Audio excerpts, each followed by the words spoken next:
करवा चौथ की व्रत विधि व कथा। विधि। सामग्री: रोली, मूली, पताशा, चावल, गेहूं, करवा, पानी का कलश, लाल कपड़ा, चांदी की अंगूठी, एक ब्लाउज पीस। पूजा। कार्तिक कृष्ण पक्ष की चतुर्थी को करवा चौथ का व्रत रखा जाता है। ये व्रत सुहागिन महिलाएं अपने पति की लंबी आयु व स्वस्थ जीवन के लिए करती है। इस दिन एक करवा या गिलास लेकर उसमें चावल भरे, उसमें एक सिक्का व एक पताशा डाले व लाल कपड़े से बांध दे। कहानी सुनने के लिए मिट्टी से 4 कोण का चौका लगाए, चारों कोनों पर रोली से बिंदी लगाए।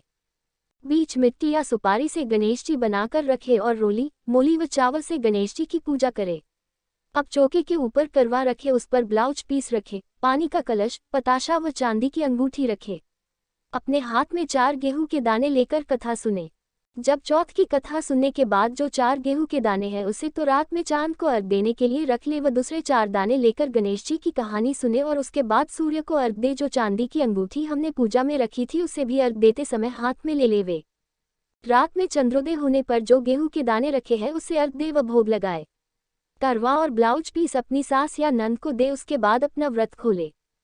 तथा 7 भाई थे, उनके एक बहन थी।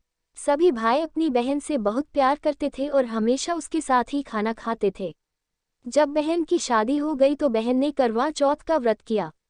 सभी भाई शाम को खाना खाने बैठे तो अपनी बहन को खाने के लिए बुलाया। तब बहन ने कहा कि आज मेरे चौथ माता का व्रत है। तब भाइयों ने सोचा कि चांद पता नहीं कब तक उदय होगा, अपनी बहन तो भूखी है। उन सब ने उपाय सोचा और पहाड़ पर जाकर आग जलाए और उसके आगे चालनी लगाकर चांद बना दिया और बोले कि बहन चांद उगाया। वह अपनी भाभियों से बोली कि चांद उगाया, तो भाभियां बोली कि ये चांद आपके लिए उगा है। वह बोली थी नकली चांद के अर्घ देकर भाइयों के साथ खाना खाने बैठ गई। उसने जैसे ही पहला ग्रास तोड़ा तो उसमें बाल आ गया। दूसरा तोड़ा, इतने में उसके ससुराल से बुलावा आ गया कि लड़की को तुरंत ससुराल भेजो। जब माँ ने बेटी को विदा करने के लिए कपड़ों का बक्सा खोला तो उसमें भी सबसे पहले काला कपड़ा ही निकला। तब माँ बहुत डर गई।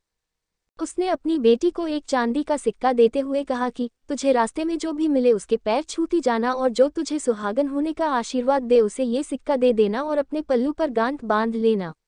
वो पूरे रास्ते ऐसा ही करती गई पर किसी ने उसे सुहागन होने का आशीर्वाद नहीं दिया। जब वह अपने ससुराल पहुंची तो बाहर उसकी जेठूती खेल रही थी। उसने उसके पैर छुए तो उसने सदा सुहागन का आशीर्वाद दिया। तो उसने सिक्का जेठूती को दिया और पल्लू पर गांठ बांध ली। जब घर के अंदर गई तो देखा कि उसका पति मरा पड़ा है। जब उसके पति को जलाने के लिए ले जाने लगी तो उसने नहीं ले जाने दिया। तब सबने कहा कि गांव में लाश नहीं रहने देंगे, तो गांव के बाहर एक झोपड़ी बना दी। वह उसमें रहने लगी और अपने पति की सेवा करने लगी।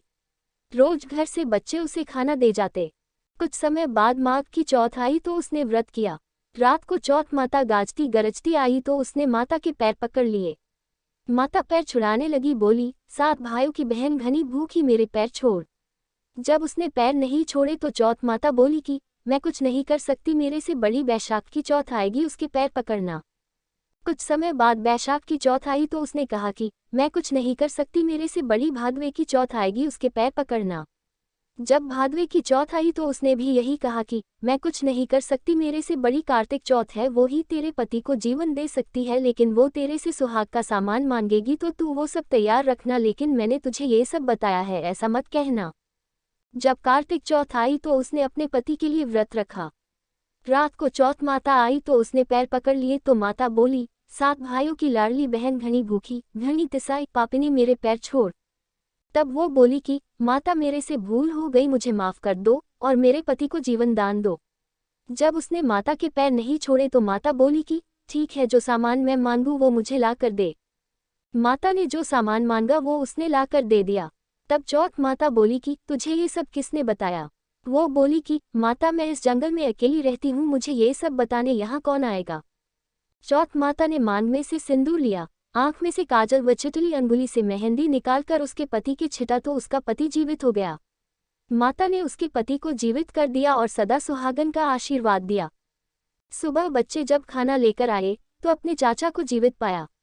दौड़कर घर गए और सबको बताया कि चाचा जीवित हो गए। सब लोग वहां गए तो देखा कि बच्चे सच कह रहे हैं।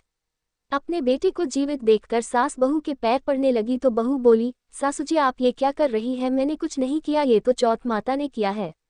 हे चौथ माता, जैसे उसको सुहाग दिया वैसे सभी को देना।